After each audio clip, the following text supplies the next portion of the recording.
Porridge. Welcome to PING Studio. My name is Catherine Dieter. I'll be guiding you through our event today. Also, hello to our friends on the live stream. We can't wait to hear from all of you this morning. We have some fantastic speakers for you today, but before we get started, just a few practicalities. The girls and boys room is just outside here, straight ahead, and right and left of the coffee, so you know where to go. We can't wait for you to join the conversation on social media, so please use the hashtag PingStudio, share your thoughts, ask questions. We will get to all of you. And joining me here as well is Johanna from Hilton, who are kindly hosting us today. Thank you. Good morning, everybody. It's great to have you all here. I was wondering because the slush outside, but we are very happy that you joined us this morning, and we are happy to host here at Hilton Helsinki Strand. I hope you enjoyed your Christmas porridge. We wanted to show you afterwards, if you have time, some rooms, but we have this, you could call a positive problem because all the rooms were sold out because of the slush. So we haven't had time to clean them up. But if you want to know more about Hilton, we have 3 Hilton hotels in Helsinki, and please just tell me or my colleague Mary here will be here during the whole event. I hope you have a great morning. Thank you. Thank you. Actually, can I ask, who already has been to a PING Studio event? Okay, and do we have anyone who's only in the city for slush? Yes. Okay, good. Yeah, let me just quickly run you through the schedule of this morning. We will start by hearing something from the lady behind the magic of PING Helsinki, Inna-Pirjetta Lahti. Moving on to our keynote, which I'm really excited about to hear about the power of natively digital celebrities. Moving on to our case studies, we have 3 really interesting cases of all different kinds of backgrounds. We have something on podcasts, influencer analysis, and something from the music industry, which for us is quite exciting. And in the end, we will get down to the question how to find the right influencers, and we have some fantastic people to answer that question for us. But that's it from me for the moment. I would like to invite the co-founder and head of inspiration of PING Helsinki to the stage to tell us about what's happening here, how influencer marketing is, how you are handling that, how the tool can be used by all of you here, and thank you, Inna. Thanks, Catherine. And thank you, everybody, for joining. Who else came with the bike? Yes, we are 3 of us. Good for us. And the rest of you, you know that it's always possible to bike if you are a Finn. So that's my attitude. And yesterday when I went to Schloss, there was this statement above the doors saying like, nothing usual, never change a thing. So I was thinking that that's also something that we are trying to explain and do here with our PING Helsinki and with you all, our partners. We are trying and we are creating a new media, the media from human to human. We don't believe anymore that in 10 years we need like advertising agencies and media agencies and digital agencies and content agencies, but we need stories, we need content, we need relevant information from human to human. And that's why we have created PING Helsinki. That's our reason to be. And we want to be the magic between the business and creative, because as we all know who have been working with influencers, we have lots of people who have lots of creativity, but there are many of them don't have any experience of business. And on the other hand, in the business side, there are lots of people who knows how to sell and what kind of products they have, but they don't have any idea what does it mean to have your own audience and how to affect the people behind the screens. So that's why we created PING Helsinki, and the first PING Festival was organized almost 4 years ago, and the company has been founded a year ago. And the 4 things that we are doing in PING Helsinki, the major thing is, of course, this educational part for influential marketing. Then, of course, networking, which I hope that you can enjoy also this morning. We always try to surprise you with some kind of experiences, like the porridge this morning. And then, of course, some inspiration is coming along now with the speeches. The reason behind everything is that all the figures what we have found this year, both here in Finland and also international, shows that the influencer marketing is more and more influential way to reach your goals in your business. 2 weeks ago, there was released the Mainos Barometry for 2018, and the indicator for influencer marketing is 74. Which is 20% higher than for any other marketing tools for next year. So that's definitely something that all of you who are planning for next year should take into account. This study can be found from Mainostajien Liitto website. It's in Finnish though. And how we see the influencer marketing here in PING is that it's not just some random blog post or some rented YouTube video channel time, but it should be part of your whole marketing strategy. It should be part supporting your whole business plan. And that's what we are doing. We are helping our clients and our partners to bring the influencer marketing and influencer cooperation to be part of the influential ways of reach humans who are interested to your products. And while we have been doing this now for a year more or less with our clients and partners, we have found that the most important thing is to find the right influencers and to find the right ways to cooperate with influencers. And that's why we have created a tool called Influencer Analysis. And it's based to the trust and authenticity, because we believe that the whole thing here is that between the influencers and their audiences, there has to be the trust. And if a company starts to cooperate with an influencer, there has to be the authenticity and openness also in the commercial cooperation. And that's why we have also developed, together with our partners already 2 years ago, PING Ethics, which is the ethical code for influencer marketing. And that's definitely a project that we want to take to the next level and also to internationalize during the next year.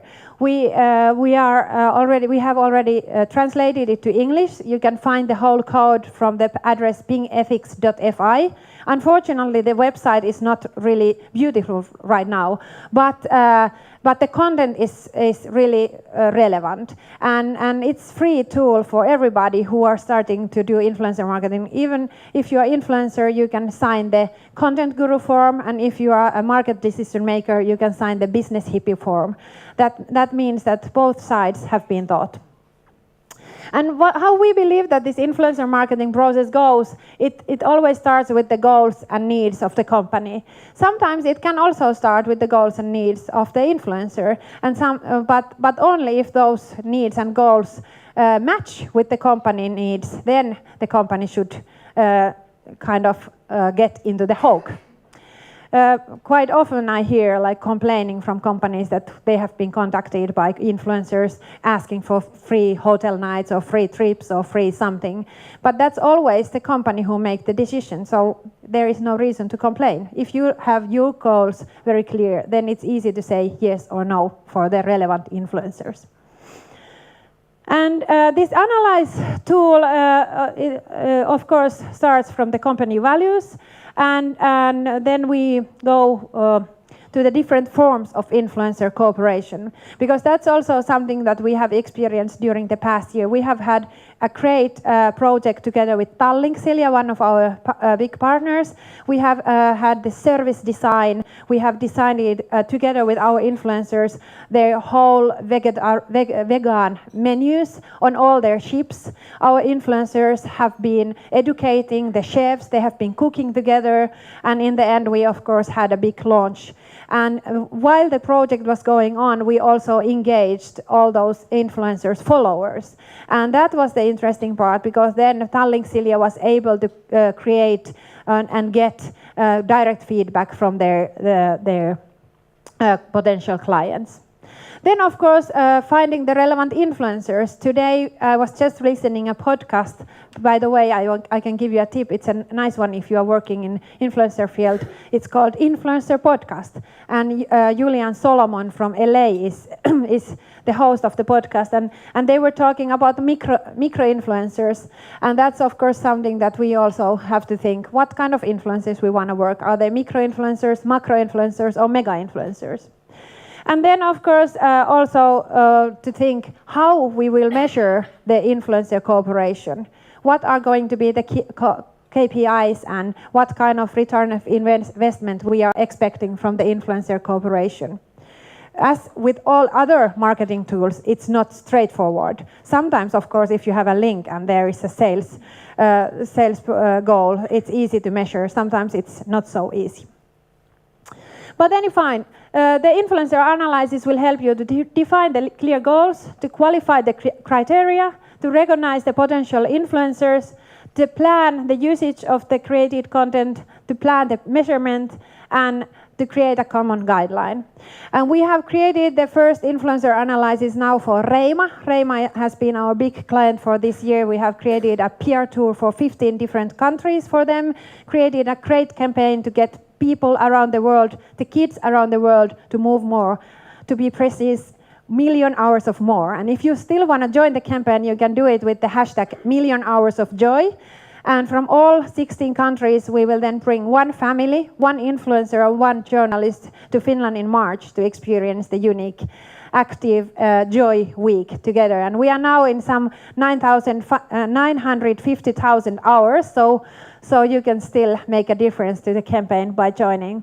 But for them, this guideline has been a great tool because they have PR agencies and partners in so many different countries, so they have a clear guideline how they are using the influencer cooperation to reach their goals globally. I know that we are running a little bit now over time because I started a little bit later than expected, but I just want to tell you how we do the work. We work with an expert network, which means that we don't have anyone who is like always working for PING Helsinki except our core team, which I also want to introduce here. Here is our Mari.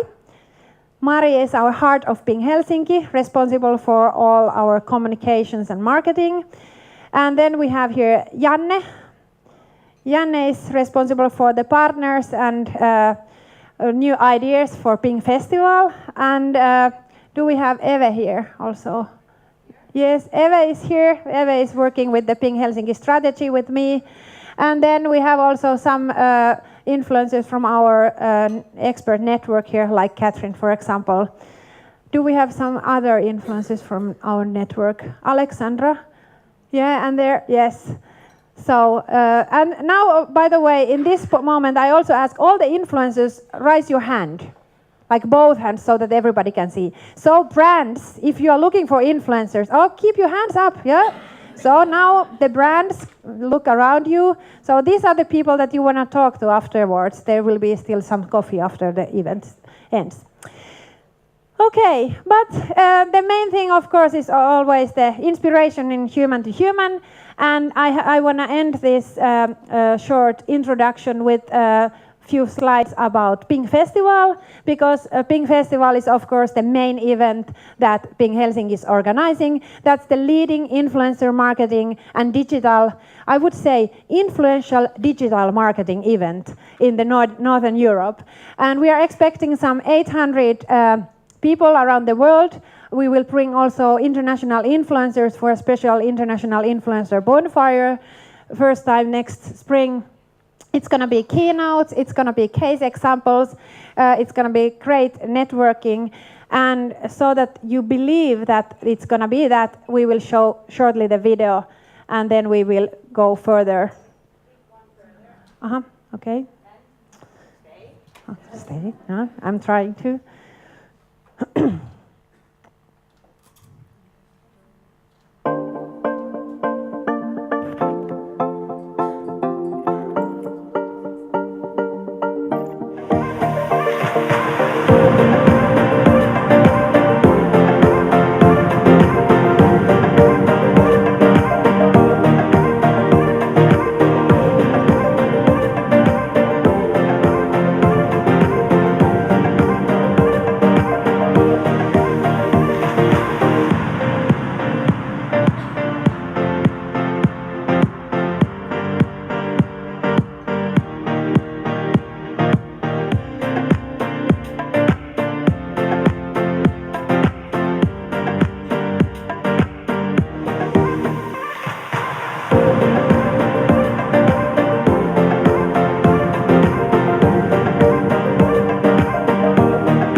And of course, we hope that many of you will be participating PING Festival next spring. And right now we are putting together the program.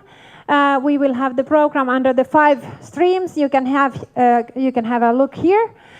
We have a content board which contains from our partners, and we are always looking for new speakers, new case examples, and of course new brands who want to interact with the participants of the event. And if you have any questions regarding the partnerships, I'm here, Janne is here. We are happy to help you afterwards, and now is the right time to discuss with us, because it's going to be a very limited number of companies that we can take along. And also we want to give you the opportunity to buy your ticket to the festival with the secret price now from now on for 5 days, and you will get the link in the email after the event. But thanks from my side, and now we will go ahead with the program. Thank you so much. Thank you, Inna. Yes, we're moving on to our keynote. So in influencer marketing campaigns, typically celebrities are used, but also influencers that are solely known from social media, known as digitally native celebrities. And in this keynote, we will learn some of the results of research that have been researching the effectiveness of these different groups in different campaigns, and she argues for the most impactful campaign designs. She's here from the University of Helsinki, from the Consumer Society Research Center. Please welcome Essi Pöyry.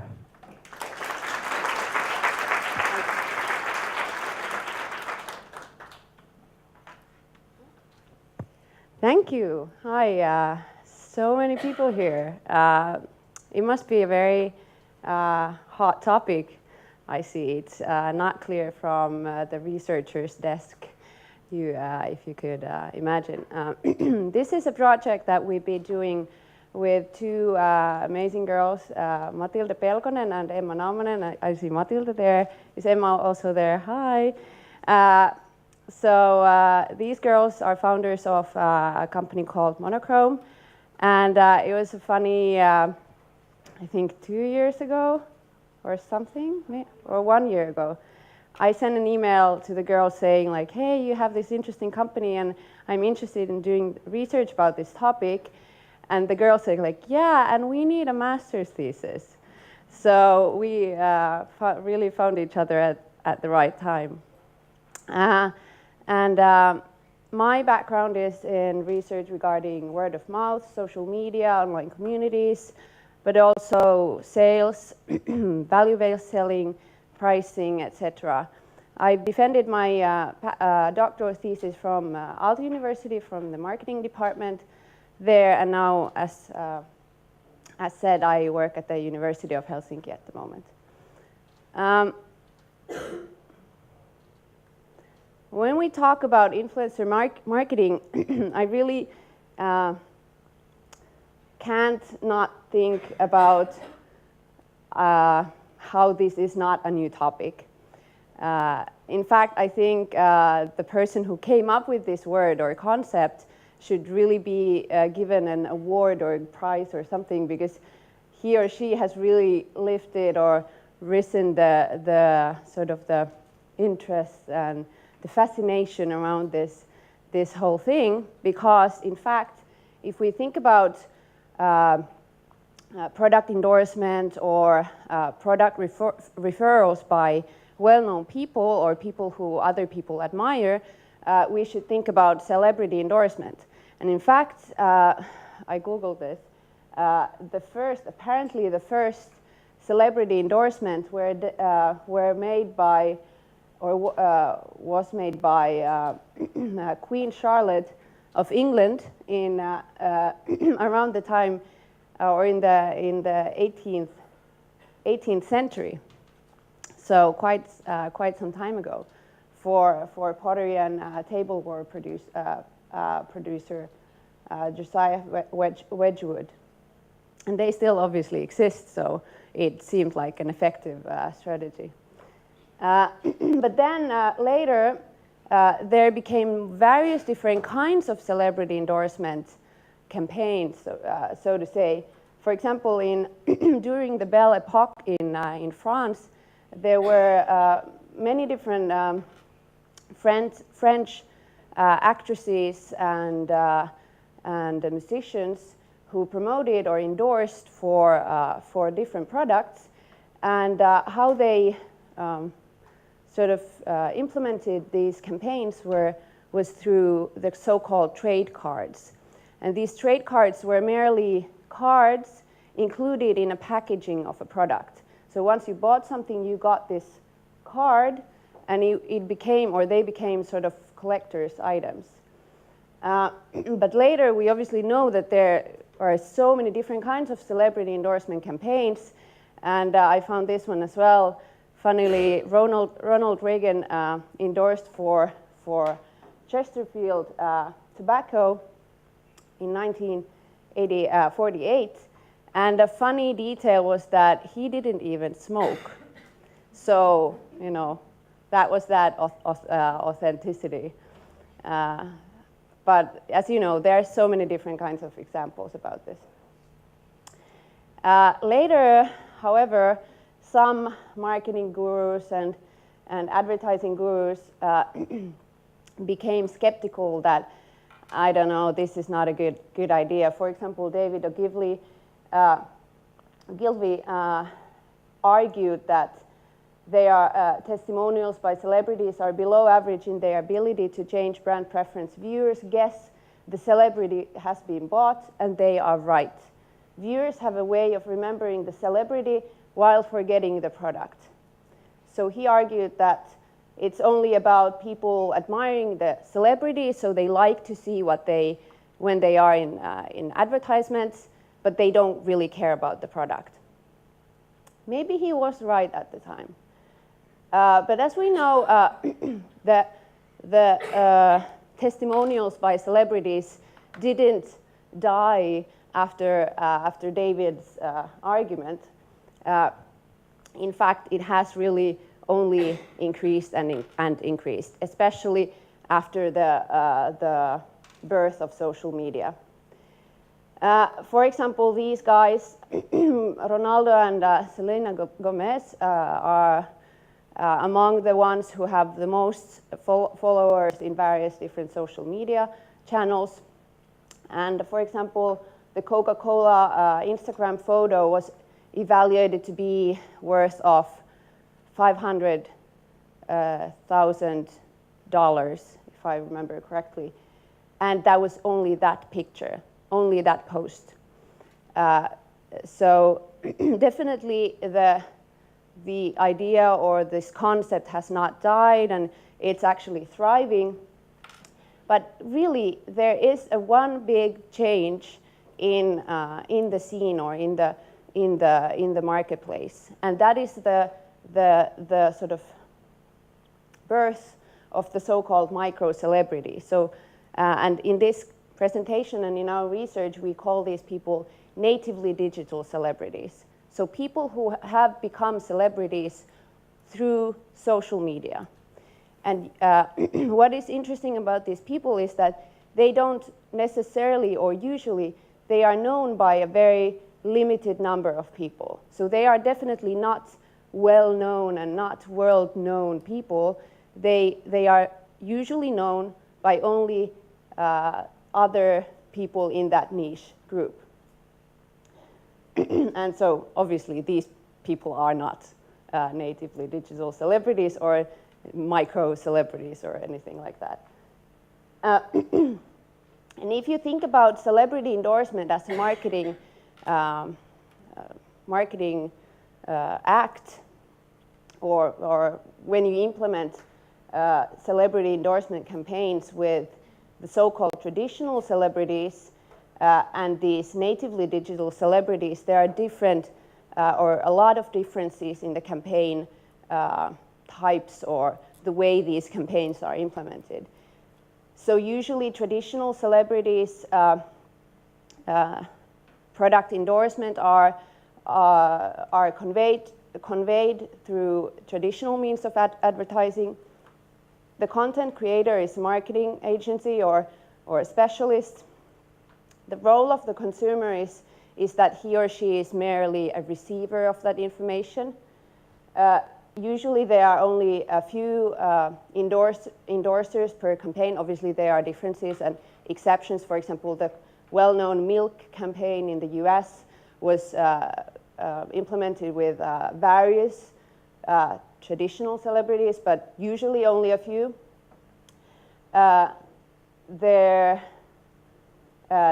Those celebrities that make product endorsement usually do only few, or they have only few key collaborators that they work with. So for example, Selena Gomez doesn't, I think she has Coca-Cola and Pantene or some other hair product brand, but I think that's it. She's such a big star, so she doesn't want to do like single campaigns with various different brands. And usually these kinds of campaigns are very, very expensive. On the other hand, if you think about natively digital celebrities, the information is disseminated through the celebrity's own network, though. So the basic premise is the media that the person has created, him or herself.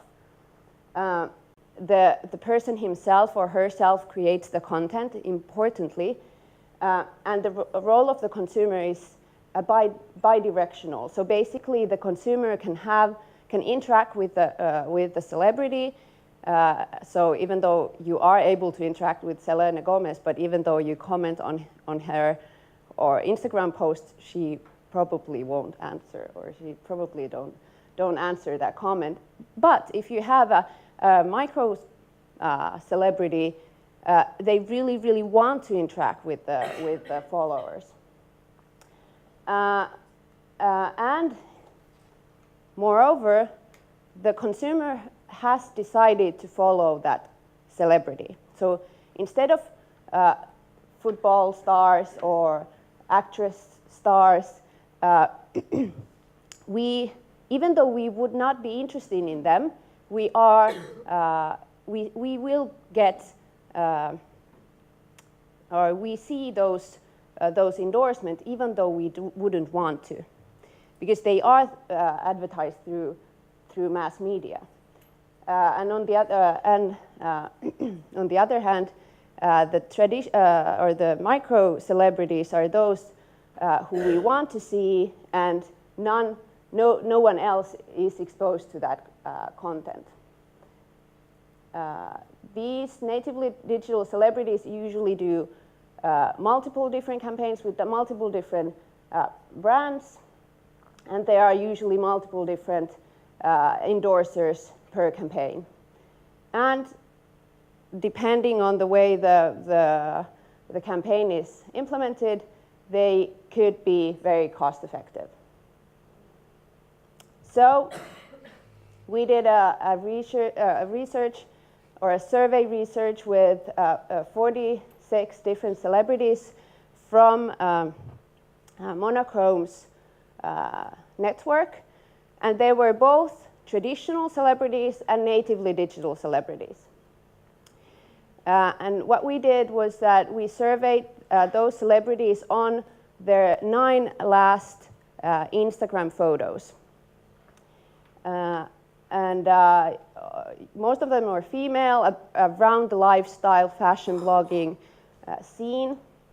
They were, on average, I would say this is a relatively large average number of followers. And the average engagement rates, meaning likes per followers, was 7%.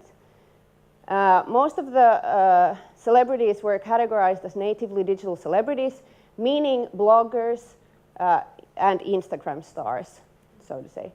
And 26% were categorized as traditional celebrities, meaning Miss Finland or former Miss Finland or actress or a singer or something like that. Then after that survey, we sent a survey on for the followers of these celebrities chosen randomly, and in total 541 respondents.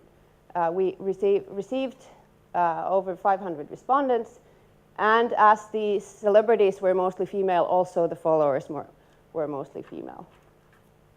Interestingly, because we asked from the celebrities which of the photos were sponsored by a company. And for around 75% of the photos were not sponsored, and 25%, around 25% were sponsored by a company. Interestingly, of those sponsored photos, 1/3 of those photos were appropriately labeled as sponsored, so using the hashtag ad or collaboration or something like that, and 2/3 weren't.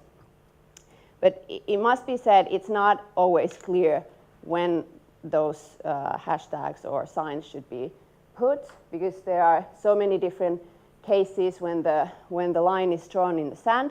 So I'm not really blaming anyone on, being inappropriate or anything like that. So this is merely academic speaking of interests of this phenomenon.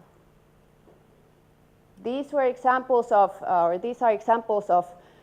the photos in the study.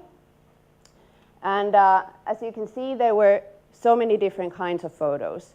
So there are these merely like something that does not have any relationship with any commercial sponsor or any product or brand or anything. While on the other end of the spectrum, there are very explicitly sponsored photos. And in the analysis, we focused mostly on photos that the respondents perceived that there was some commercial or branded content in it. So basically, of these 3 photos, these 2 were the kinds of that people perceived that they really included something that you could, get an inspiration to buy something. And then when we did this limitation or categorization, we conducted a hierarchical multiple regression model. I know we won't go through this in detail, but I have some key takeaways a bit later. Overall, 2,516 photos evaluations were included in the modeling. But I would like to highlight this finding from the model or from the modeling process. If we look at the engagement rate, meaning likes per followers, the engagement rate of the natively digital celebrities was significantly higher, and especially for the non-sponsored photos.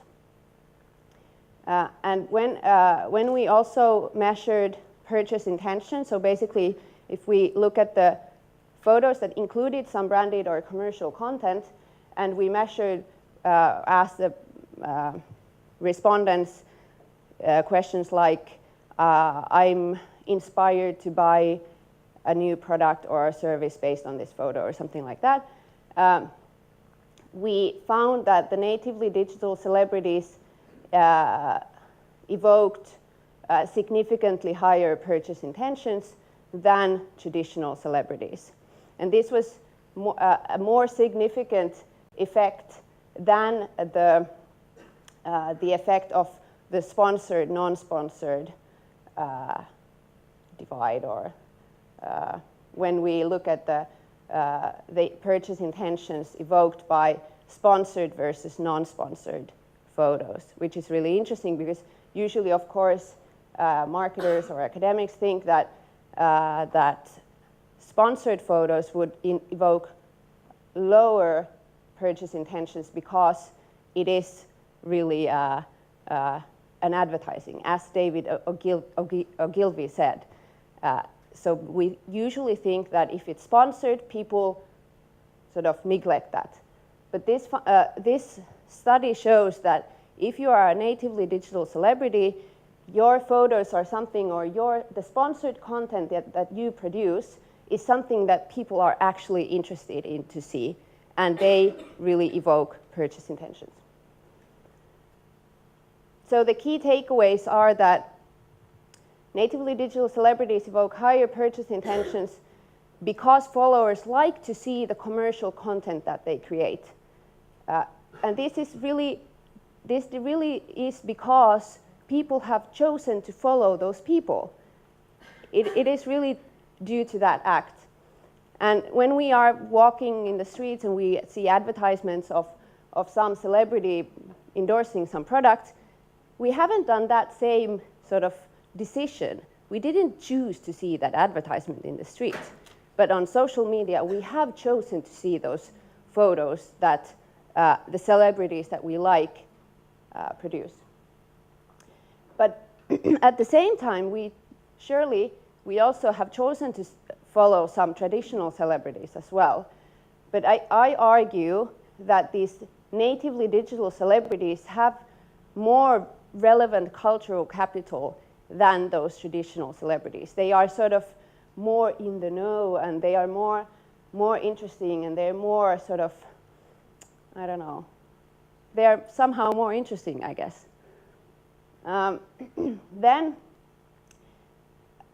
still, the most influential factor explaining purchase intention was photo celebrity congruency.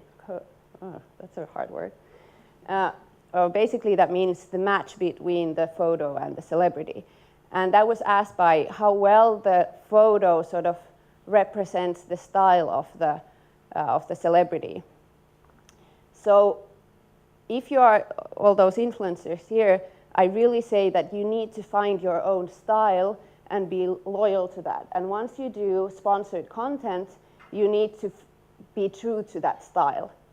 So if your style is certain colors or certain types of photos or certain type, if your content is humoristic mainly, then the sponsored collaborations need to follow that style, basically. Then we also found that liking and commenting a photo doesn't equal purchase intention.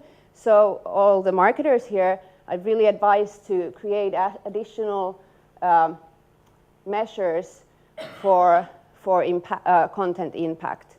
So don't only follow the likes or the comments that you get or that your influencers get.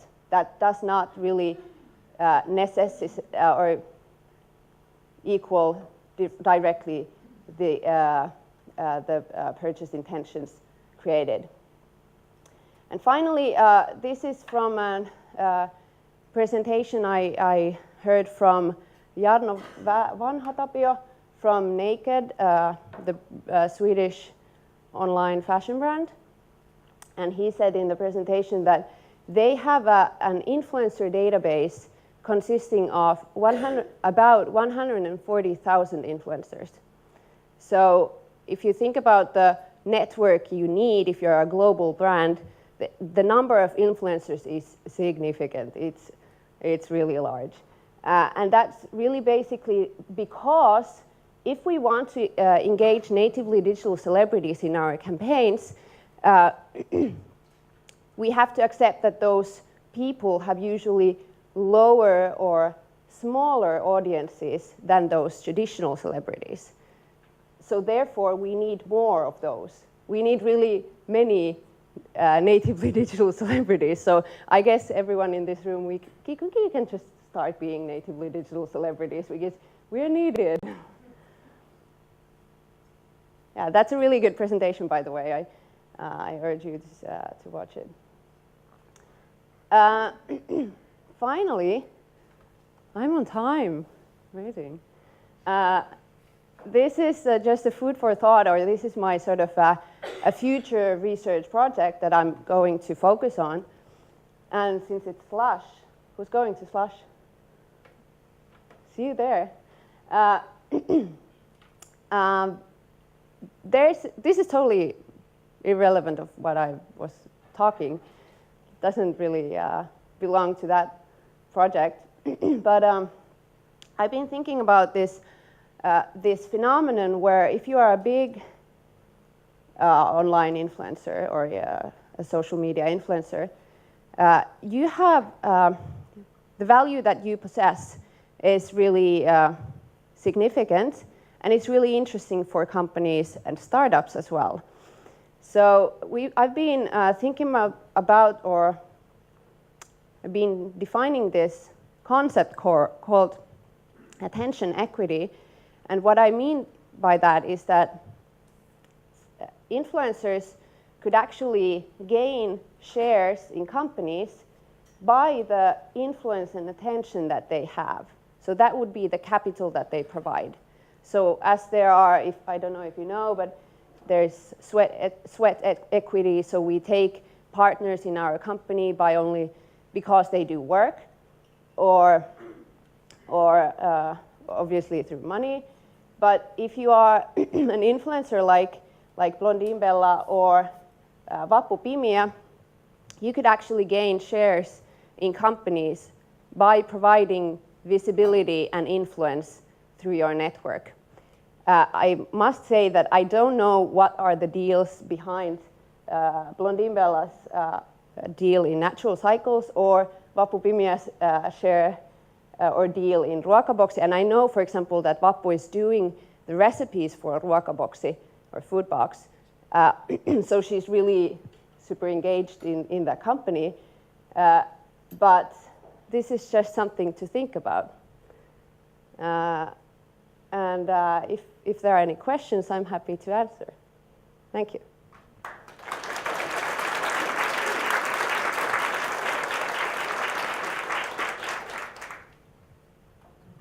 Do we have any questions? We have time, so speak up. Yeah.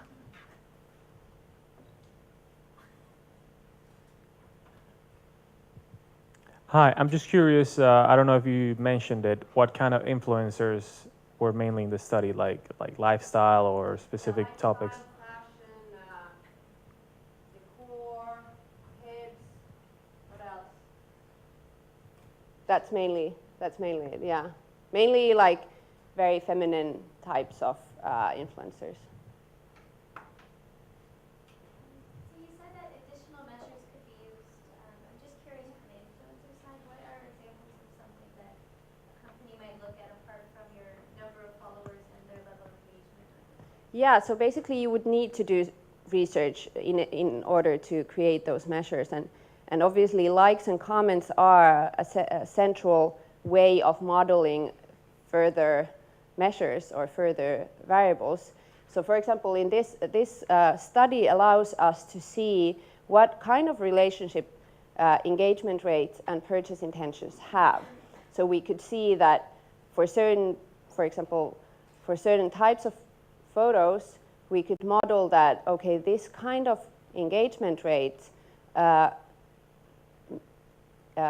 suggests that the purchase intention is this and this. But basically we have to play with the likes and the comments, but yeah, and you need to do more research. But it's something just to think about, like if your KPIs are likes and comments, I think you are misunderstanding something, because that's not something, if you are aiming to really increase purchase intention. Because sometimes, for example, especially for the natively digital celebrities, the engagement rate really means that the follower is somehow supporting the celebrity. So they don't really say like, hey, I really want to buy that product, but instead they are saying like, hey, I really, somehow support you in this thing. I don't know. It just doesn't mean the same thing. Any more questions? Yes. Yeah, I was wondering, you referred to the more relevant cultural capital. So can one draw any conclusions or from the fact that how kind of congruent is the content of the influencer all the time in certain cultural capital? Is that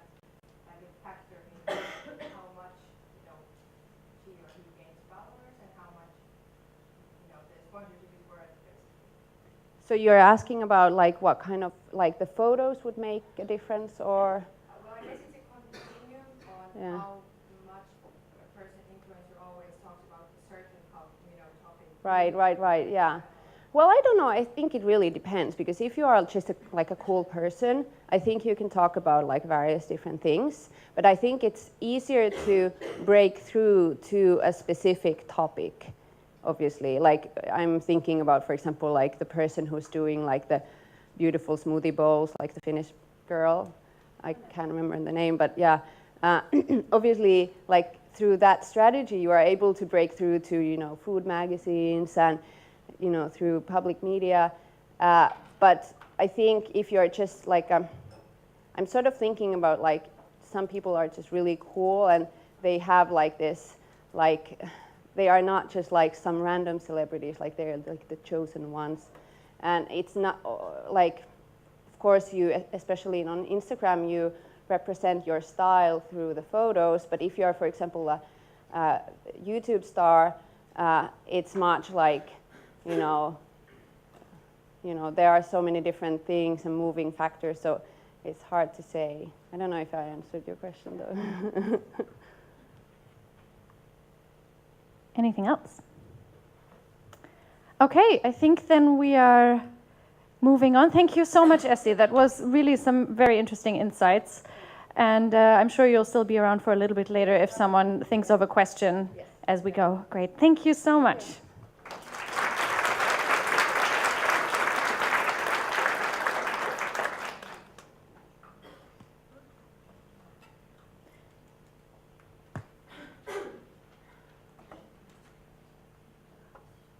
Yes, we're moving on to our case studies to get some great examples of how it can be done. We are starting off with Wecast, which is a podcasting network that's connecting podcast listeners, creators, and advertisers. And well, in the end, we all question how we can get our message across to the right audience through the right channel. And we will hear a great example of how that was successfully done through a podcast. So welcome, Hanna Westerholm from Wecast. Hi, everyone. Thank you. So, wow, there's a lot of people here. Great to see you all. And Essi, thank you so much for a very, very good presentation. Super inspiring and interesting. I want to talk more to you. So, Wecast is a podcast production company founded earlier this year by me and my 3 fellow partners. One of them is Emilia Gustafsson over there. And we also have Jenny Jungel here, who is our social media and photographer. Well, she takes care of our social media accounts and is, as you can see, also a photographer. Anyways, Wecast was founded out of the need and maybe wish to bring this fantastic media format, podcasts, to the Finnish market. So what we did was we had a look at the Swedish market. We were already listening to a lot of Swedish podcasts. So we took our favorite shows and the most successful concepts to the Finnish market and adapted them so they would suit in here. We found suitable profiles or influencers, if you like, to host the shows. Yeah, so today we have 12 different podcasts. This is just a few of them. And we're currently focusing a lot on quality. So we don't necessarily have to have the most podcasts in our network, but we want to have the biggest ones, the most popular ones, and the ones with the most listeners.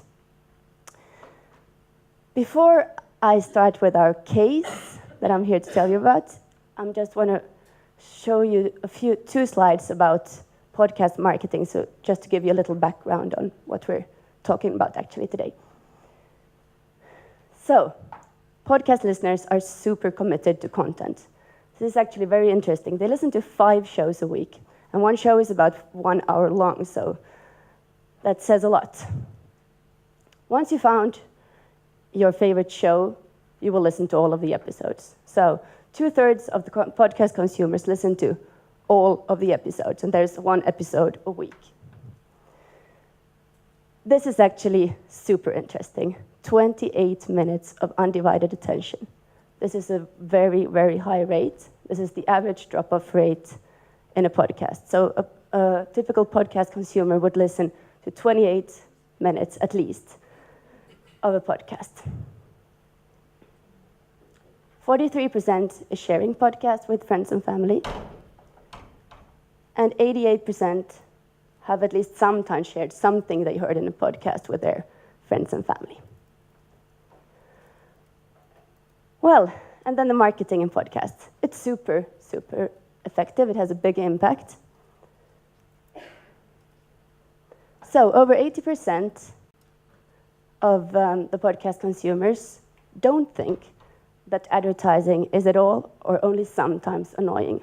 This is a high number. 2/3 are ready to buy a product or service that is advertised in a podcast. And 63% will go to websites or blogs or anything else that is being mentioned in a podcast. 83% go to the podcast social media channels. So yeah, we can say money well spent.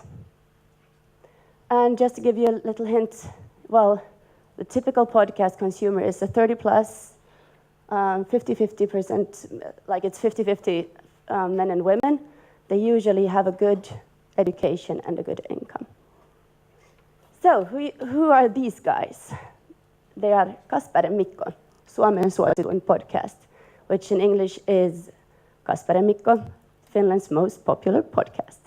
This is not far from the truth, because this is our biggest podcast, so Wecast's biggest podcast. If any one of you know Alex and Sigge from Sweden, then you know what this podcast is about. For those of you who haven't listened to Alex and Sigge, it's a podcast where two men talk about current stuff going on in the world, with a lot of humor, a bit of sarcasm, and it's one of Sweden's biggest podcasts. They earn like 20,000 euros for an episode, so that's what we're aiming at. Kasper Strömman is Finland's biggest male blogger, but also he has also one of the biggest blogs in Finland. He's also a graphic designer and will soon host a design TV show. Mikko Pykäri is mostly known for being a musician in a band called Regina, which is no more. So we are talking today about a case with BookBeat. BookBeat is an audiobook application. You pay $16.90 a month and you get to listen to audiobooks, an unlimited amount of audiobooks for $16.90 a month. This was quite fun because BookBeat, they called me the second we had launched Wecast and were like, finally there are some podcasts in Finland. When do we get to advertise in your podcasts? This was in March. Back then we didn't have so many shows and they were not very big. So they chose to wait for a while and they approached me again now before Christmas and were like, okay, now you have the shows. We got the money. What do we do?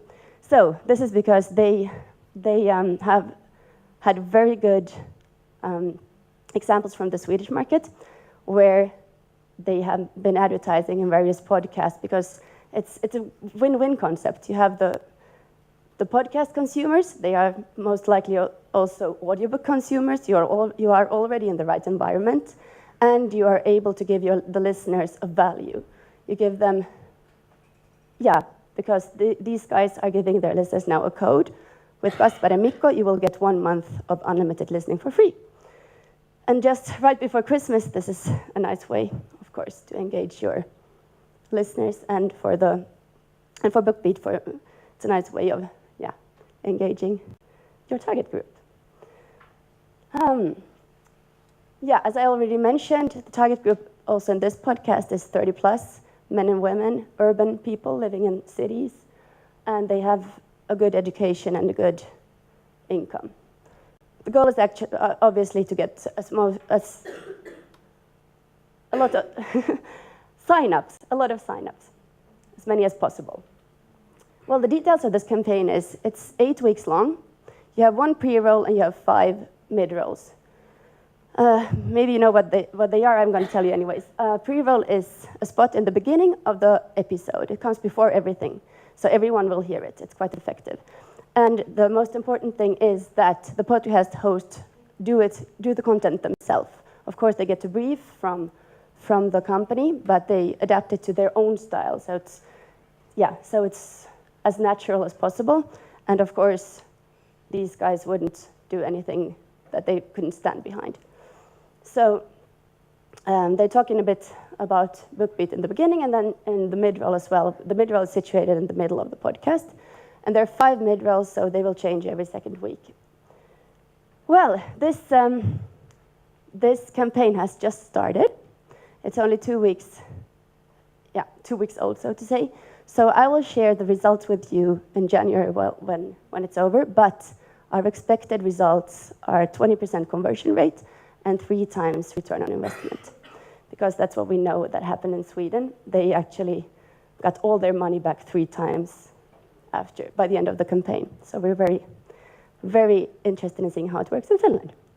Just to give you a little idea of how a pre-roll could sound like, I'm going to play this for you. Hope this works. No, it didn't. Can anyone help me? Usually just by the click. Yeah. There. No?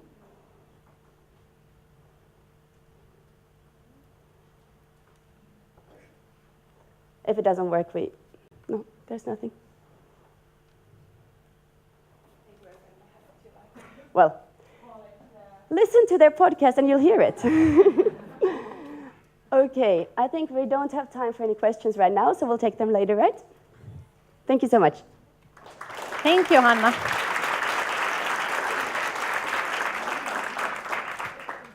Thank you. Yes, we will have the question Q&A session for all the cases that we're hearing now after the third one. So take a note and you get your chance to ask everything a little bit later. Because now we're moving on to our second case by Ghostlamp, which is a company that provides... Oh, don't kill yourself just yet. Thank you.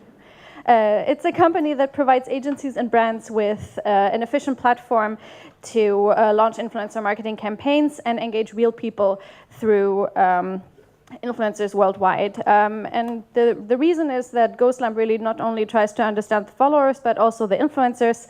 And the presentation touches on how Ghostlamp analyzes the followers and why it has such a great impact on the outcome of their campaigns. Oh, sorry. Your name is Óli Tómas. Thank you. Correct. So, when I was 15 years old, me and my friend, we stole a bike. And to make matters worse, we took this bike down to the docks and we traded it in for 1 liter of vodka with a crew from a Russian ship that was docked down there. To make matters even worse, we drank that vodka and I got drunk for the very first time in my life.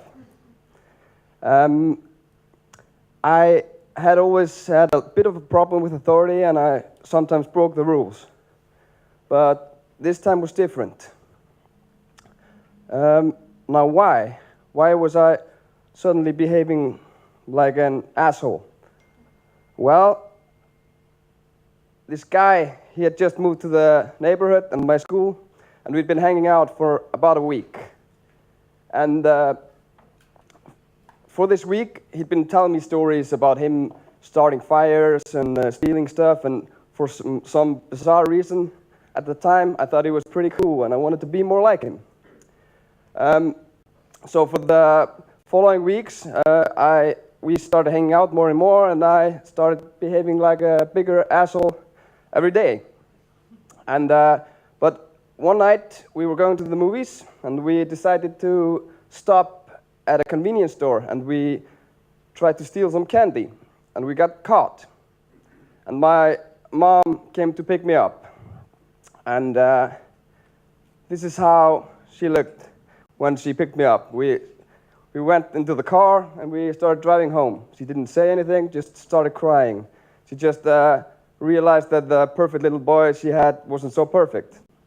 And this absolutely broke my heart. I had completely failed her and I felt terrible. So this was a pivotal moment in my life. I never stole again, and I absolutely changed how I was behaving, and who I would let influence me. So why am I telling you this dramatic story? Well, it's because both my mom and my friend were big influencers in my behavior. And that's the thing. We're all influencers. So actually earlier when she asked, raise your hand if you're an influencer, I'm going to ask again, raise your hand if you're an influencer. Yeah, that's right. We're all influencers. And your power is big. And as we all know, with great power comes great responsibility. And we also choose who influences us. And so the influence and power you have, the tighter the group around you, the greater it is. So you, as an example, if you see a celebrity chef on TV telling about this great new meat, you might or you might not buy it. But if your uncle, your aunt, your brother, or someone close to you tells you about this awesome new meat you just tasted, you might just change your dinner plans that night. So I was going to go into the why it's nothing new, but it's been demonstrated quite well. So I'm just going to skip it because hers was better anyway. Using influencers in marketing, you need to do your homework. There are a lot of things to think about. You need to think about hyperlocal versus celebrities. Hyperlocal, as they say, I can't remember the word you used, but it's pretty much the same. It's a but they can be like hyperlocal. But micro or a little bit bigger. So you have a big impact on the people around you. So both work, and they have a different kind of results. So as I said, you might not listen to the celebrity, but combining them together, that can be very powerful.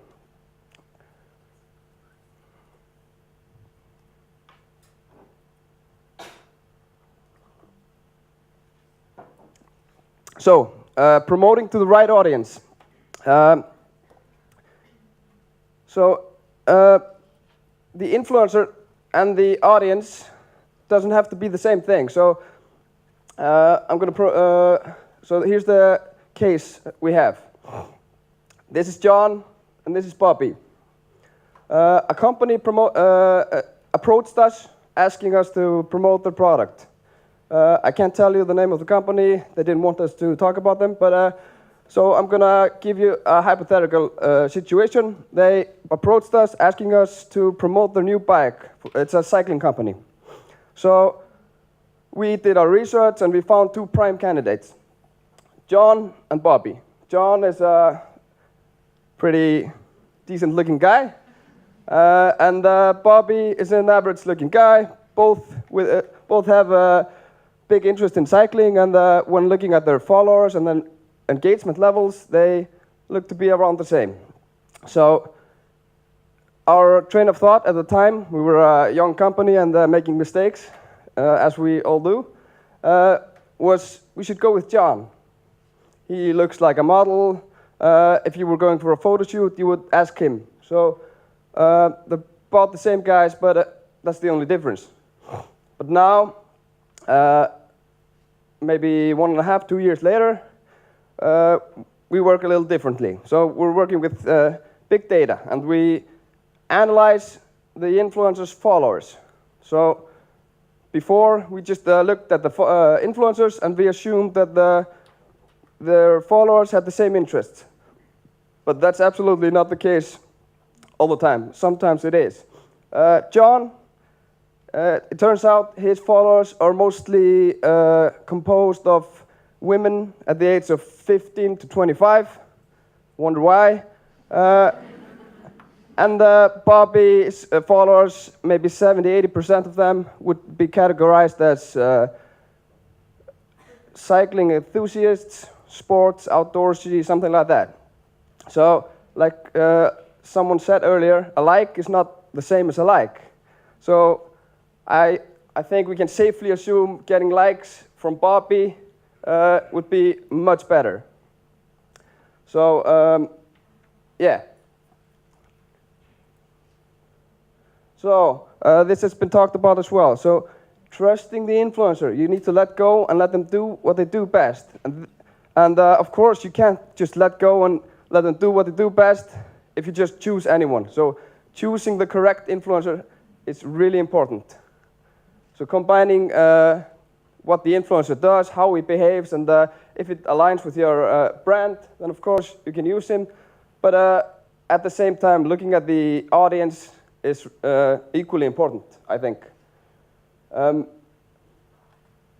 Scripting is a big problem. So we've been doing this for a while now, and most of the brands and agencies want to send scripts out. And this completely ruins the authenticity of the influencer. And it's really hard.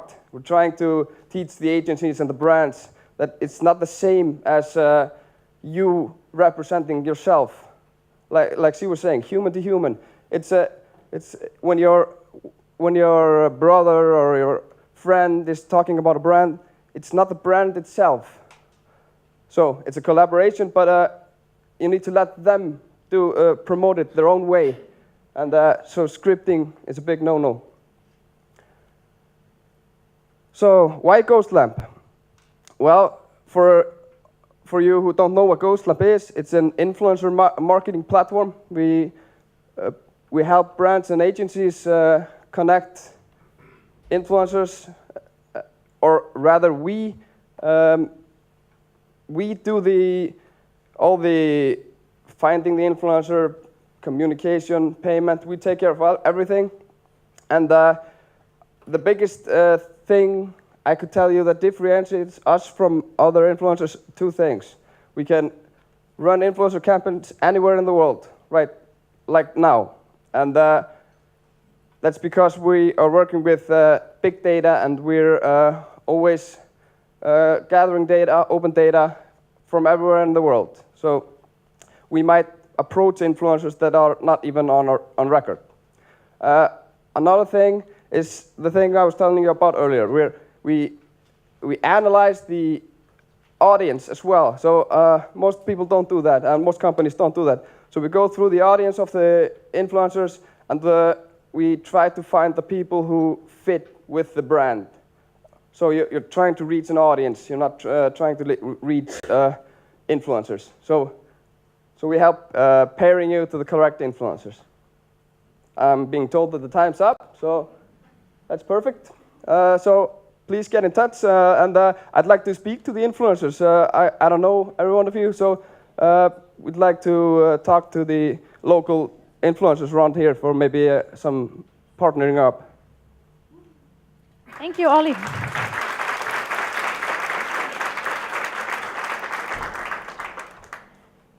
We have all been sitting for way too long, so you all get up.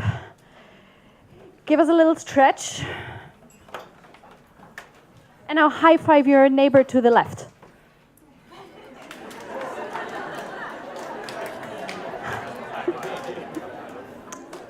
You're welcome. You may sit down.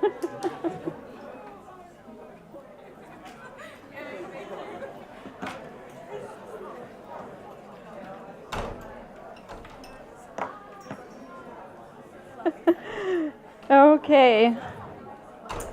It's time for our third case. We have something very exciting here for you today. We're talking about a cooperation that was done by Finland's most popular pop star, Robin, who designed his own collection of rubber boots for the Finnish High brand, which is a really integral part of life here. So we are happy to welcome from Universal Music Nina Tuomenoksa, and from Berner we have Satu Laakso. Welcome.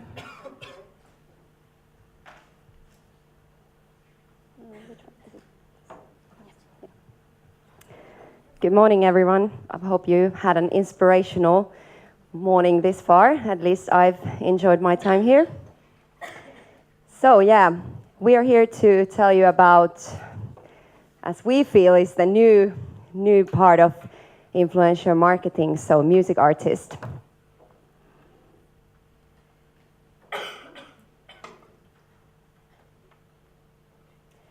Before we go to the actual case, just wanted to quickly tell you about us. So I work for Universal Music in Finland, and more specifically at Universal Music and Brands. So we work with advertisers. We are 100% part of Universal Music, and we work globally on 80 markets.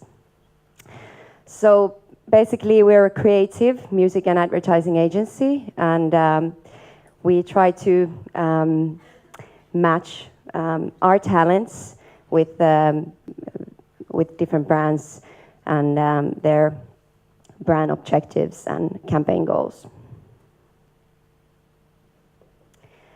We work with a lot of different industries and different brands and create these branded experiences and campaigns for them, and creating emotional connections between the brands and the fan base of our artists.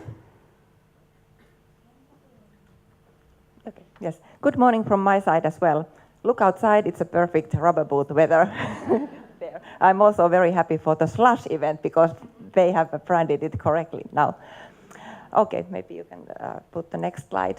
So about the Hi brand, it's turning 50 next year, so it's really an iconic Finnish brand.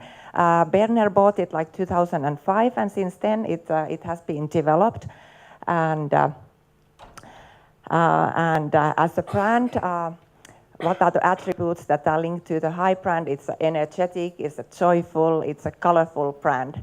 And it used to be a sub-brand of Nokian Jalkinet, but since last year it has been built as its own brand. Okay, you can put the next slide. And about our cooperation, it started last fall. We got the phone call from a teacher who was concerned that the pupils don't own or wear boots anymore, and that prevents them to make any trips to the forests or even in the yard. And of course, we took that challenge, and we are thinking that what can we do to help families, mothers and fathers and teachers and so on, how to make the boots appealing to the youth as well. And quite soon we decided that okay, influencers is the right way to do it.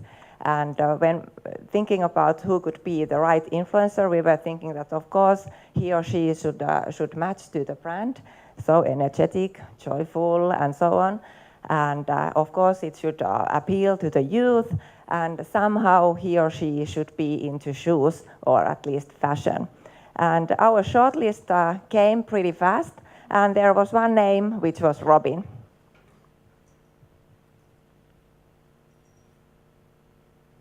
So most of you probably know him. He's one of the biggest name, or should I say the biggest name in Finnish pop industry. So Robin joined forces with the brand, and as a result, he designed a selection with quite a unique character. He's known, if you know him, you know that he's a shoe enthusiast, and he's known for wearing different colored shoes in his right and left feet. Yeah, so as Satu said, finding the right person was really important, and so we look at our data and analytics of the artist target group, and not only just social media metrics, but as well the music consumption data, so where we can see trends and more precisely who is the target group of Robin. So he was a perfect match as well as in the target group, but also, as Satu said, in the brand values. And what was interesting about this case is that we treated him as a media, and he was actually the primary media of this partnership. Why doesn't it work? So we didn't want to have Robin only as a face for our marketing campaign, but we wanted to do something more. And as already mentioned, so we decided to make the collection designed by Robin because we thought that that would be the way to appeal more to the target group. And we wanted to give him the free hand, so to say, as mentioned many times, so authenticity it's a very important thing, and we thought that we don't want to limit his creativity and so on. So he was coloring maybe 20 different models, and what we ended up was these 3 models, which went to the production as well. And yes, we also had the one with a different pair of shoes. And actually they all have a different, some elements which are different from left to right foot.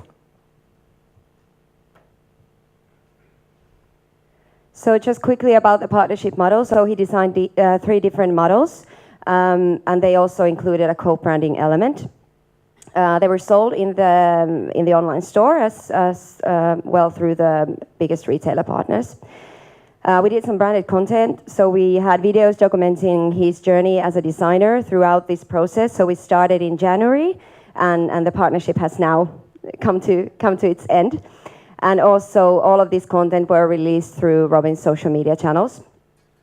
We organized a press event where we invited media and other influencers, and he also performed there, and that was live streamed to his social media. Yeah, as I say, throughout the collaboration, the artist channels were, or he was treated as a media, the primary media, and all of the content was shared through his channels. And maybe Satu can explain.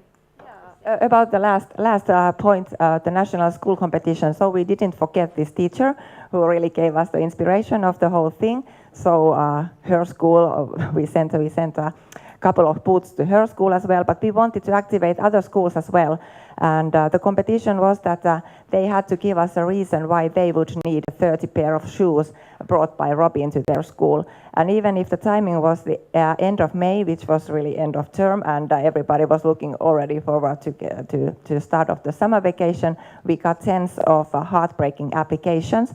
And in August, Robin went to the school, which was based in Lahti, and brought those 30 pair of shoes there. And it was really, really nice day for the whole school.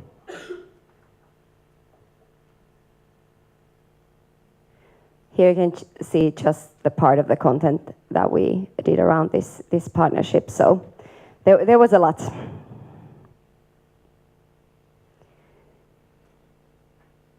Or do you wanna explain this? Okay. Yes, sorry for that. About the result, of course, the best, maybe you can just put all the best result is, of course, the sales. And even though we decided that this will be the limited edition, we had to make the reorder of the booths already in the very beginning of August when we launched the booths.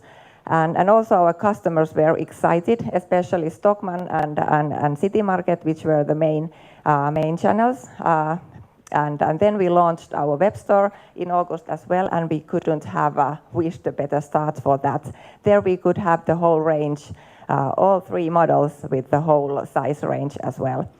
And then as shown, we got really nice visibility in the media, and especially the Finland's biggest financial magazine, Kauppalehti, wrote also an article which for us especially was a nice thing. And about the brand figures, we are getting them in 2 weeks. So unfortunately, I don't have them yet, but we are looking positively that the brand awareness and brand preference hopefully will or have increased as well. I think we're running out of time, but yeah, just to sum it up. So here are our keys to success. So it's all about the match, and it should not be based on a gut feeling. It should not be based on your personal opinion in choosing the right influencer or in this case the artist. It should be based on figures and in numbers and in defining the brand values of the artist and the advertiser. You should have real interest and excitement. Robin was so excited when we presented this possibility to him. It was right on his alley, and yeah, he's done a lot of things that we haven't actually marked in our contract. For example, he was seen using the boots in Elämä Lapselle concert, and yeah, so just one example of his excitement in this project. And I want to thank Nokian Jalkineet and Satu in really, the brand really respected the style and the artist brand of Robin, and everything was done together right from the start, from the first meeting in really good spirit. We had a really clear media and PR plan. So yeah, time's up. Yeah, so as a plan for the artist channels. And I also want to say, don't forget internal marketing when you do partnerships like this. It is as important to market it internally in your company as it is to the consumer. So we had videos from Robin to the retailer partners. And yeah, so your employees were really excited about this as well. Do you want to? Yes, I know. I only want to say that if you are interested in this model, we are also cooperating with Slash, and you can find the limited edition for Slash at the moment in the Slash store or in our web store, highcolors.com. Thank you. Thank you. No, you can stay with me. You can stay with me. And I would like to invite all our speakers from the cases back up here with me.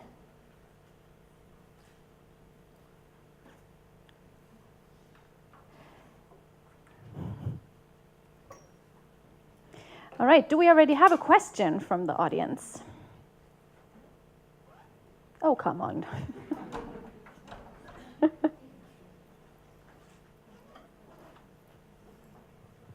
I have a question for Hanna about, I know that, for example, Hanna Gulliksen is now a new podcast producer of yours.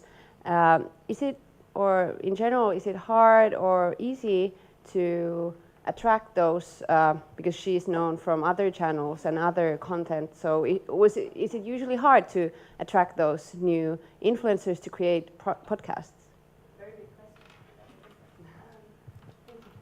Very good question. Actually, it hasn't been hard at all. It's the contrary. Hanna was one of them who approached us. She wanted to start create podcasts, and then we have a few other profiles that we have approached. But it's always actually more, let's say, effective if it's the profile, he or she who approaches us, because then there is a real interest and a real passion for doing it. Do you have something you want to add? Yeah, maybe we see that the trend in Sweden is that bloggers have moved to podcasts.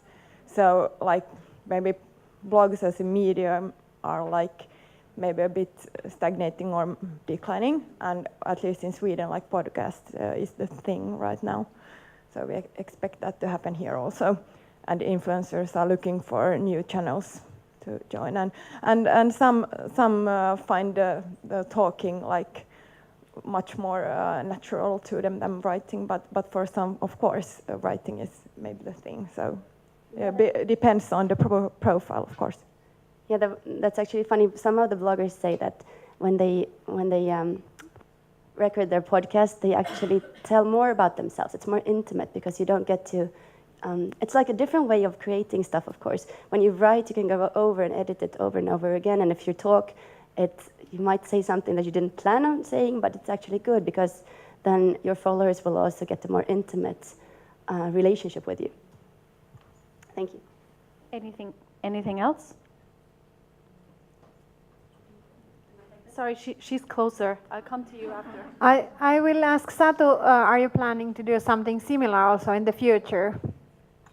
Yes, we are. Our plans are still a bit open, but yes, what we think is a continuity, and as we now started it with this time, we don't want to stop it like to the wall. So yes, it's still on the plan.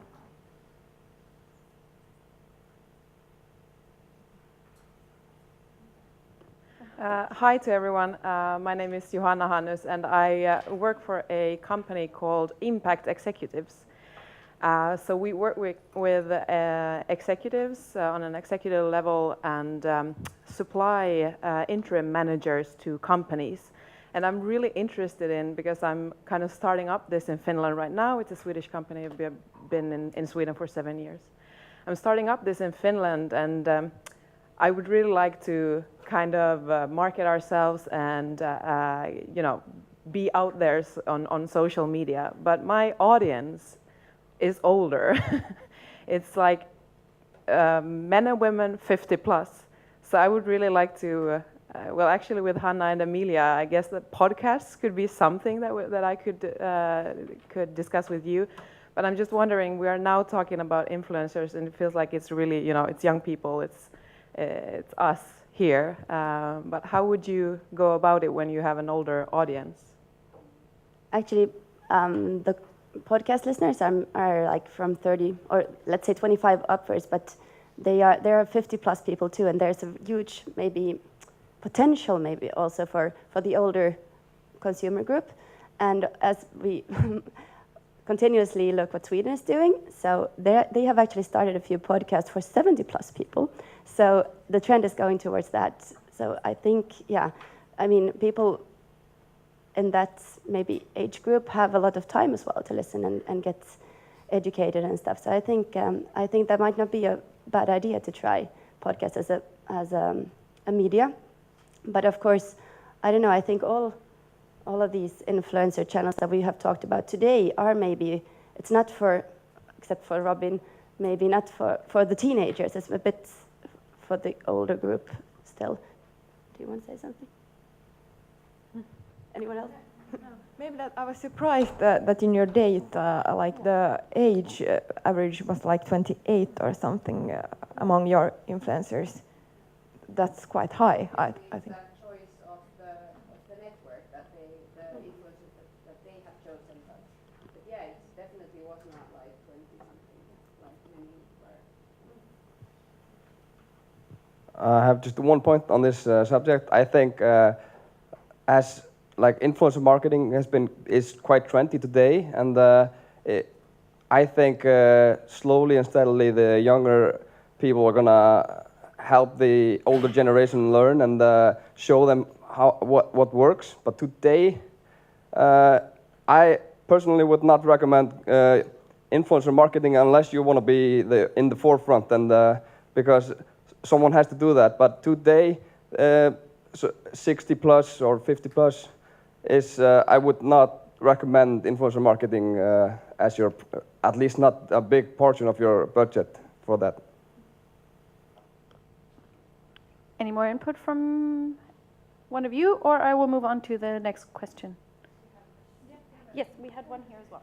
Yeah, my question more generally, what is between, in your opinion, sort of the hype local and the celebrity, or what was mentioned as sort of the celebrity-led influencer marketing, which to me sounded more in the examples here as sort of the American, American, British sort of Hollywood type celebrity-led or global superstar-led marketing, i.e. What you guys are doing on the podcasting side, it is obviously through language quite limited in terms of your reach. What you guys are doing on the music side, given the choice of partner, is very limited to the Finnish market. So as a company who maybe I'm looking to get people that on a pan-European level, say, outside of local languages or just one local market, what is in between before going to sort of the global celebrity level? Anyone? I'm not sure if I really got the question. It was so long, but from our perspective, I have to say that we work on a global level. So we're the biggest entertainment company in the world. So we have 3,500 artists globally. So from like locally, with us, you can work with Nordic artists and with international artists. We have a project going on where we actually are working with partners, Finnish partners, who are looking to talk to a global audience in Europe and in the US. So we have the tools and the connections to work with international influencers and artists as well in this market. Okay, thank you. We had one comment here. Yeah, I want to comment on the executive things. There's a couple of studies from the States that state that executives actually use more mediums other than written. So they want to hear videos. They want to listen to podcasts because that allows them to consume the content while in the car or while in between meetings or lunch. So that's easier for them to kind of consume the content. And then for Óli's comment about the influencer marketing, for someone who's dealing with the executives and influencing the older people, the 50s, 40s, whatever, you know, the professional ones, I feel like the peer-to-peer content is like influential. Like they want to compare, it's kind of more like, I wouldn't call it influence marketing, I would call it like peer-to-peer marketing. So it's kind of like exchanging feelings and exchanging experiences and exchanging, you know, knowledge and kind of influencing and creating this personal brand within, you know, the certain target group. So I feel like there are good ways to influence with content. I think these are tough to, you know, the terminology is a bit gray here. So that's my 2 cents. Thank you. Ooh, we had one more question over here, and then we will move on to the final Q&A panel. So I actually had a question still on the older demographic or more professional demographic. So I work for a strategic influencer marketing agency. We get more and more requests from B2B companies. And so I was wondering what, especially were you guys from Podcast, but also Ghostlamp, if you guys have worked with any B2B companies, and if you could have maybe give me some example of how that could work. Very good question. Actually, yeah, that's the same trend that we have been noticing. The companies want to make like more internal podcasts or for their customer groups, target groups. We haven't been doing that yet so much, but we have tried to get them to maybe then work together with the podcast that we already have to get a bigger audience for what they want to say. But it's usually about they have like a theme or something that they think that they own, and they want to get the message across through an influencer in a podcast way, because through podcast you will, well, podcast consumers, they want to learn something, and then they want to learn something they want to be educated, but at the same time they want to have fun, like be entertained as well. So, did you have something you want to add on this? Yeah, of course, there's a lot of like companies doing their own podcasts. Maybe a challenge there is like that it's you need a lot of resources to do that on a like weekly basis, and then and maybe you should do it in English and not in Finnish in order to get the broader audience if you have a very niche like theme or. But that's definitely something you could do, like a very niched podcast to your target group. Okay. I think we have to wrap it up at this point, unless there's very quick. Just the quick. Same as for the age, B2B, of course it can work, and we have influencers in this niche. But generally, like when we got approached a lot of times as well, generally we just say, no, it's best just to use it for events and fast-moving consumer goods or stuff like that. So we're kind of trying to cram something that doesn't belong most of the time. But that's my 2 cents. Thank you very much. Thank you all for joining us.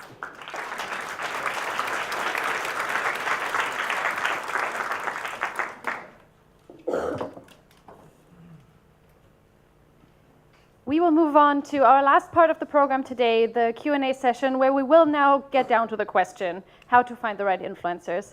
We have 3 very different people with different profiles here to answer all of your questions. So we could keep this on. I'm really happy that so many of you had really, really good questions. So let's continue that.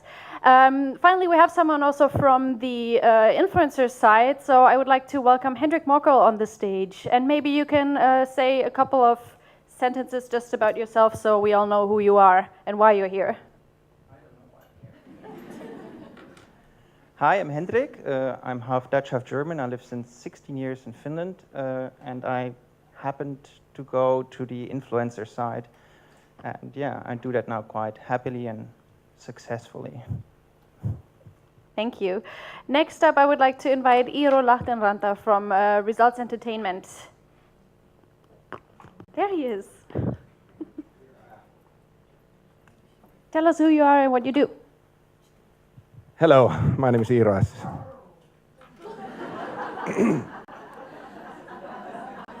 Is it still okay that I'm here?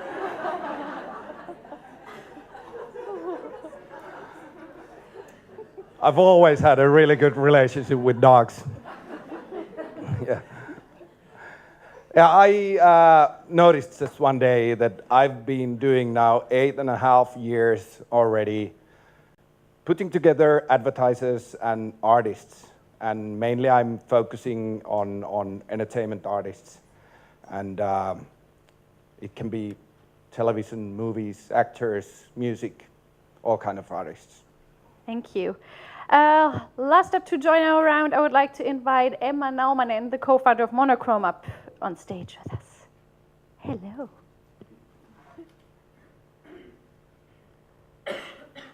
Welcome. Thank you. So hi, I'm Emma from Monochrome, and basically we are an influencer marketing agency focused here in Finland, and we have over 500 Finnish Instagram influencers in our network. And actually the idea why we built Monochrome was exactly this question: how to find the right influencers. Basically there is so many influencers even in Finland that really finding the best fitting ones is a difficult job, and that's why we came up with Monochrome to help with this need. All right, thank you for your introduction. Do we have any questions already? All right, then I will start with one. So we've already been talking so much about the topic of trust and authenticity, but lately there have been quite many incidents with different social influencers where the topic arose of having fake followers, buying likes, this kind of issue. What do you think about that and how you treat that in your work? At least we in Monochrome, we make really good sure that the influencers, that their followers are real and really their engagement are real as well. And before, yeah, that's true, it has been a little bit hard to really know this, is it so? But thanks to technology, it's getting easier and easier all the time, that really there is tools, and we have also developed our own tool with what we can really track these things. You want to start? So as an influencer, it's also a possibility for me to just tell the company that approaches me or that I approach and tell them, okay, here you can see and check how real are my followers and stuff like that. So I am proactive in that, and I just show them this is the way it is, and here you can check it. And if you don't think I'm the right match, or I feel it's not the right match, I also will say so. So I feel that for us influencers, it's good to be proactive in showing really what we are doing and with whom or who are our followers. For my job, that's not really so acute question, because I work with quite a big names and big celebrities, and I would say also those deals are quite big. So I don't do anything like I don't sell posts. I don't do any small things about that. Just nobody can buy as one post from the artist that I represent, at least not from me, because we are focusing most just like the High and Robin. That was really good case example about that. Really go what are the objectives and try to find the best partner and try to get the goals and objectives that you're aiming for. And that is something that we are more and more focusing on finding the real reasons to do the cooperation. It's not only that we want our Fanta to sell more. That's not a good start for a really effective partnership. Thank you. Questions?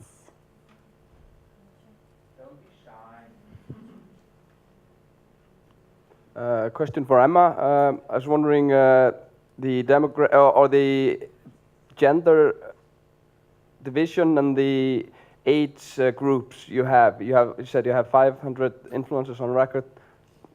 Do you know how it goes? So how many women versus men and the age groups? I would say that of our influencers, maybe about 75% or 80% are women, because it's a fact in Finland that there's more women influencers than male. Probably, yeah. Well, but luckily there is also a lot of new male influencers rising. And about age-wise, I would say that we are mostly focused on influencers who are about 25 years old, because that is also where most of the companies are interested in terms of targeting, because they have more buying power. There was a question over here, yes.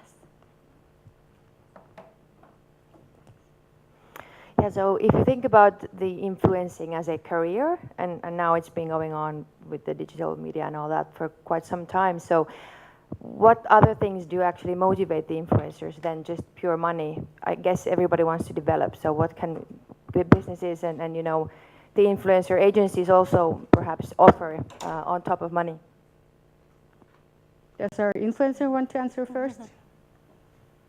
Well, it's a fun job. That's the first thing. So I was first working in management consulting for environmental stuff, and that happened as the financial crisis started.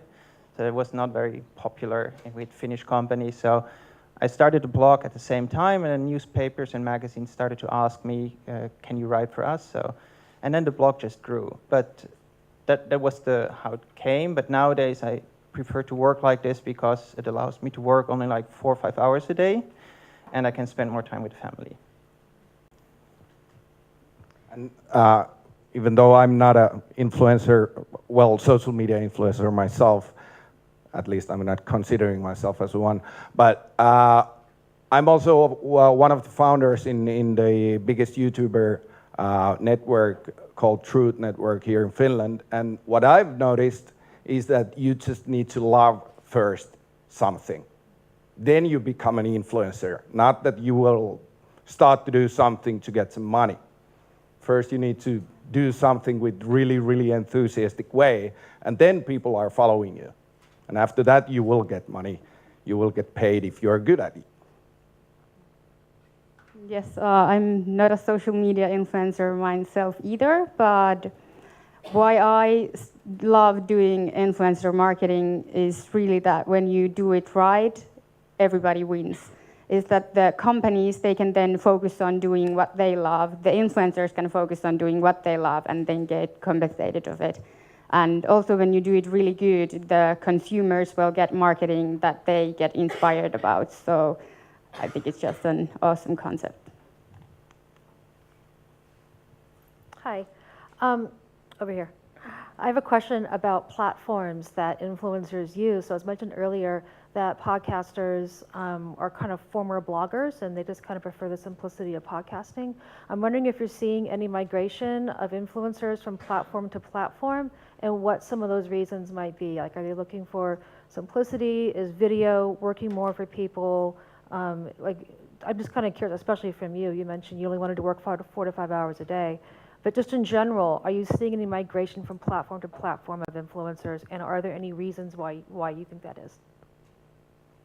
Yeah, at least in our network, we see a great interest to this. Like, for example, there's many people who have been first bloggers, then they become more professional Instagrammers, and now they are interested in doing videos and podcasts. And yeah, I guess it has to do with the thing that what they love doing is content creation. And when there is new, different kind of channels for it all the time that are interesting to it, why not? And then also, of course, when there is more channels, there is also more and different kind of content and brands that you can promote with different kind of things. So, of course, money-wise is also good. And now I would say on my side that I've noticed quite a lot this transforming from platforms to platforms or adding more platforms to the influencers. For example, if you think about the one of the biggest comedians, Aku Hirviniemi here in Finland, that he has about 250,000 followers on Instagram. And that is right away when he has been starting his career on live shows and television. And now he's really big on Instagram. And also that there's, let's say the Dudesons are the quite good example also that they have been starting on TV. Now they're really big on every social media channels actually, and they are really big in YouTube. So that happens a lot, and I'm basically expecting a lot people or celebrities from traditional media moving more and more to digital medias because they want to handle their own medias as well as the digital natives do already. So I started with a blog, and I still see the blog as my main outlet because it's the most sustainable tool in my toolkit, because Google will find my blog post on a certain topic still in 10 years, whereas the Instagram post is just a moment. And I added Instagram and Facebook and YouTube and others to my offerings or what I do, but it's really the blog is the main outlet, and then I enjoy doing videos and photography mostly, so that are where I'm on active then on Instagram and YouTube mostly then nowadays too.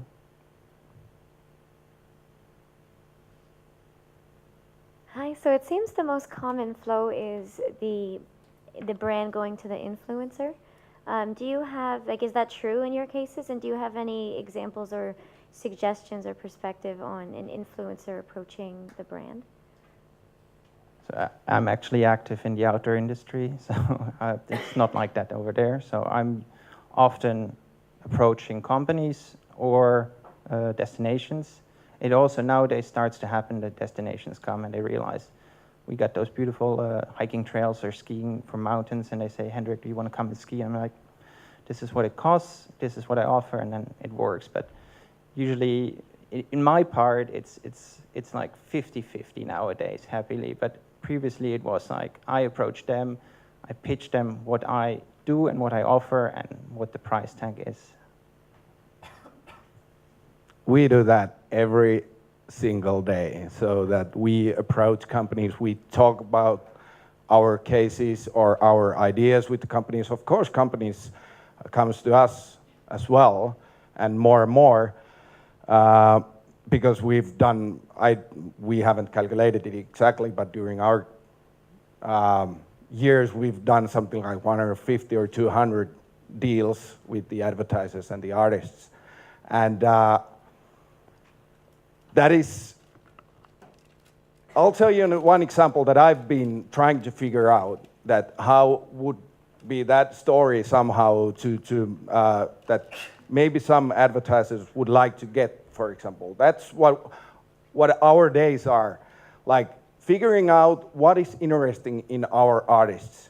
What is there that the advertisers could actually take out and tell through their channels and to get something out of it. For example, Krista Siegfrieds, who's an artist here in Finland and in Sweden, and she has been telling me many times that there are a lot of young girls that are actually contacting her through social media, and they are saying that they are lacking a lot of self-esteem, a lot of self-confidence, and she gets quite a lot of messages about the young girl audience here in Finland, because probably she is something that shows to the young girls the confidence. And that is some type of information that advertisers could easily take out and take an advantage of what these influencers know. And these are exactly the things that we are figuring out, that this is something that advertisers should know more and more. And that is, I believe, really interesting way to actually contact an advertiser. Yes, I think that it's a growing trend, especially with the bigger influencers, that they go to themselves, their companies, more and more all the time. In some cases, that could work totally fine, but I think there is a risk there that usually when you approach this company, you don't really know anything about their marketing strategy or what kind of things they are planning now. And then if you're only a one influencer, it might be hard to adjust that to all the other marketing strategies. And yeah, I think it was a good point what Inna said first, that many times, yeah, these influencers, they are super great in content creation and in creativity, but maybe not in business-wise that well. Can I add? That's why we have monochromes. Am I right? That's why there is Universal Music Group and brands. That's why there are we who help these influencers and to find the right matches and do those things well. Because they are good in content creation, but they are not maybe the wisest business people in the world. Or they don't exactly know about the advertisers or their strategies. That's our job and Monochrome's. Thank you. We have time for one last question. Okay, I don't mean to be a killjoy to end with this kind of question, but when you find a right influencer or a celebrity, what if something goes wrong? There's a scandal, and that affects both the influencer and the brand. How to deal with those kinds of situations? I believe that we've seen some scandals during the years here in Finland, and I see that there's no any other way to do it than to be just as open as possible. And that is the target of the scandal is the key element here. If an artist does something really, really stupid, but he or she is not willing to admit it, that he or she has done something, or he goes around and tells that I had my reasons to do this stupid thing, then there is a problem. But obviously, normally there is a part in contracts that if there can be also that companies does something stupid, and the artist thinks that I don't want to work with them anymore. For example, if there would be one really big artist who worked with Volkswagen a couple of years ago, they would have been say probably I don't want to work with those. So in both ways there should be in contract that if something like this happens, there is always opportunity to end the contract right away. So I see it as an influencer. I think our authenticity and honesty, that's the key element. So if we would make a mistake, it would be the best to stand up to that mistake and tell honestly about something went wrong over here, and this is what went wrong, and try to mend the problem if you did really something wrong. Or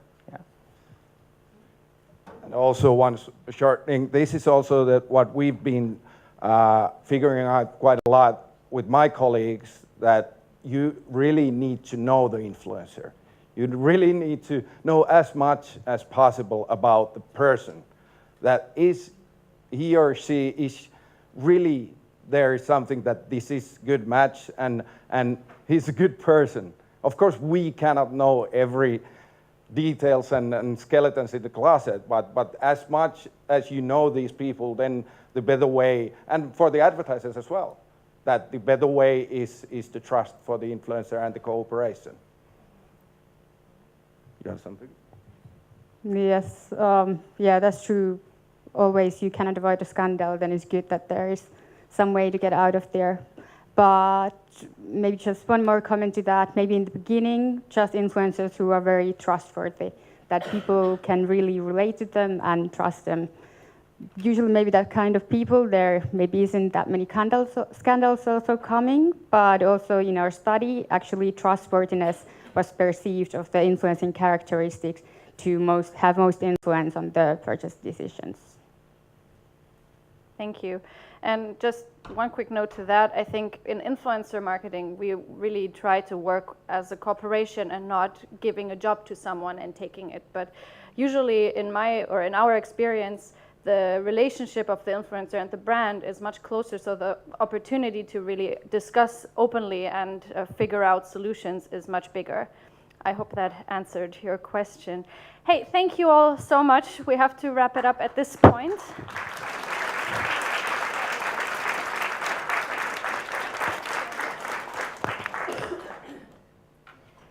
Thank you to all our amazing speakers. We're almost done with PING Studio for today.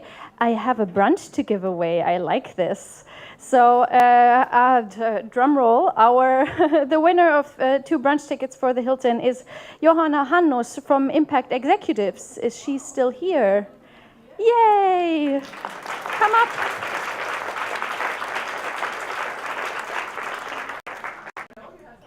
Happy brunch. One more thing.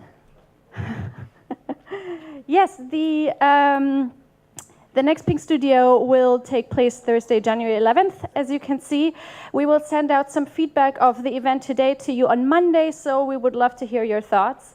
And also what opens today is the influencer application for PING Festival 2018. So it will be posted everywhere, so don't worry that you won't find it. It will be everywhere. You literally won't be able to escape it.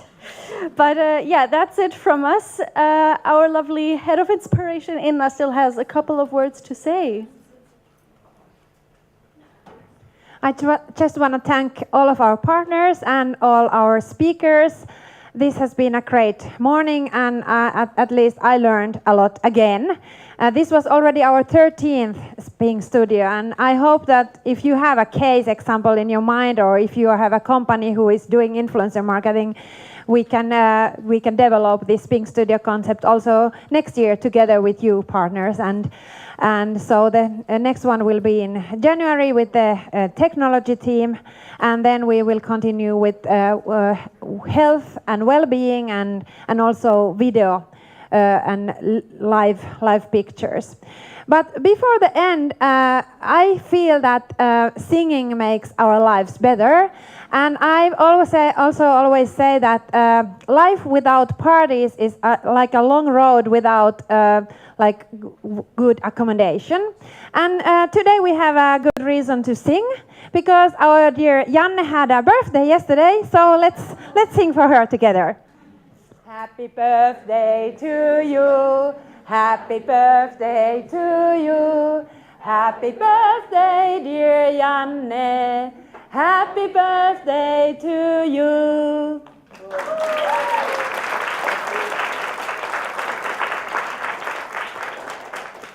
She promised not to do this. But that's always with PING Helsinki, it's always about surprises. We wish you a great trip. He's traveling with his family to escape this slush. And who else ordered already 4 pairs of slush rubber boots during the session? I did. So all colors. So there are still some left. I didn't order all of them. But thank you so much. Thank you, Hilton, for hosting us. And remember that you will get the link for the special priced tickets for PING Festival. This will be only valid for 5 days. And happy celebration also for Finland 100. Have a great day and enjoy the slush.